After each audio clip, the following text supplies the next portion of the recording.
Welcome into Sports Now. I'm Ahmad Hicks stepping in for Jim Rich tonight. The conference tournaments have come and gone for college basketball teams.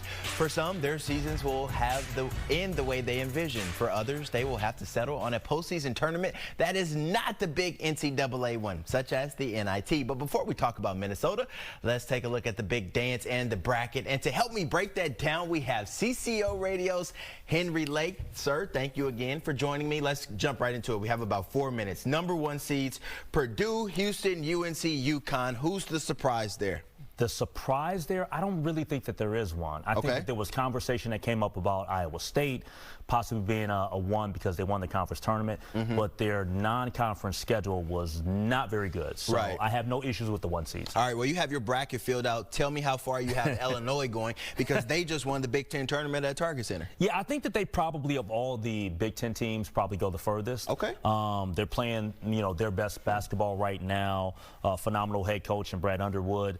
I got them losing to UConn, and I think that everybody has UConn winning the entire thing again, right? It's chalk, chalk, chalk, chalk when you look at all the brackets. But I like the way that Illinois is playing right now. You like the way Illinois is playing right now? Absolutely. All right. So what team don't you like the way they're playing right now? My team, Duke. They lost to NC State in the conference tournament. Do you think that they're going to go far? Who are some of those blue bloods that you think will be upset early on? Well, I think that Duke is definitely going to be in for quite the upset, potentially looking at James Madison. I think James Madison is a sleeper team. I'm jumping ahead in terms of talking about sleeper teams. But in terms of, like, when you look at the blue bloods, I think that Duke, they're not as talented as they've been in years past. But I think that even my squad, Kansas, my Jayhawks, man, we're on a struggle bus. You are. Our guard play isn't as strong as it's been. Hunter Dickinson has got the injured shoulder. Kevin McCullough Jr., he's been having a bunch of knee issues over the last maybe month or so. Sounds like excuses right now. Yeah, it's not excuses. This is real talk. So I think that my Jayhawks are going to be exiting the tournament pretty quickly. I have to give them some trouble because I'm from St. Louis, of course, a Mizzou fan. So the winless Mizzou Tigers. I didn't go to Mizzou, so it's okay. I'm not bragging on them like that. That's just the home team for me. Now, all right, obviously everyone's picking UConn. You said that. Are you a fan of that?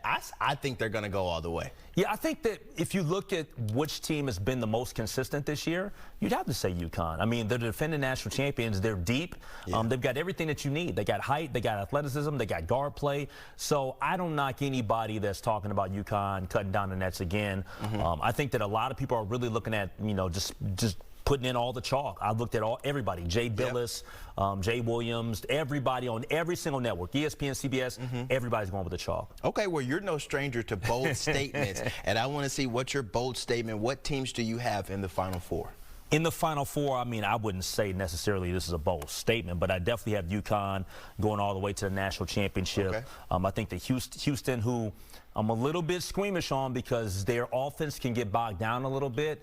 I've got them going to the Final Four because I think that they'll ride their defense, and they're going to be playing in Dallas the second weekend if they get out of the opening weekend. The home court. Purdue, I think that they finally cracked through, right? Like Purdue, they will mess up your brackets, but I got Purdue I got them getting there, and then also I'm going to put in Arizona. You think I like Caleb Love from Arizona. He former St. Louis guy, covered him in high school. All right, now we got to talk Gophers, of course. They're not going to the big dance, but they are going to the NIT. The men will take on Butler. The women, we don't know who they're playing just yet. We'll find out tomorrow. If you're Don Plitzuweit or Ben Johnson, how do you feel about playing in the NIT?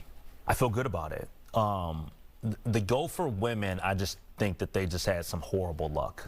And what I hope to happen is I hope that Mara Braun is able to play. And I did see her at the host house for the tournament this past week. Shook her hand and asked her, I said, hey, how are you feeling? She's like, trying to get that scoop. Yeah, she's like, I'm feeling pretty good. So hopefully she plays. For Ben Johnson, even though they didn't make the NCAA tournament, I think that they played well for the most part, and I think that they took some steps forward. Well, the men will play Tuesday in Indianapolis against Butler. Yeah, and we don't know about the women just yet, but like I said, we'll keep you guys in tune about that one. We have about 20 seconds left. Bold take for the Gophers programs next season. Do both of them go dancing? I'm putting you on the spot. You know I do that. The women definitely go dancing. For the men, I think Ben has to go dancing if he wants to continue to be there. My man, I appreciate your time. Thank you. Appreciate it. Henry. All right, now when we were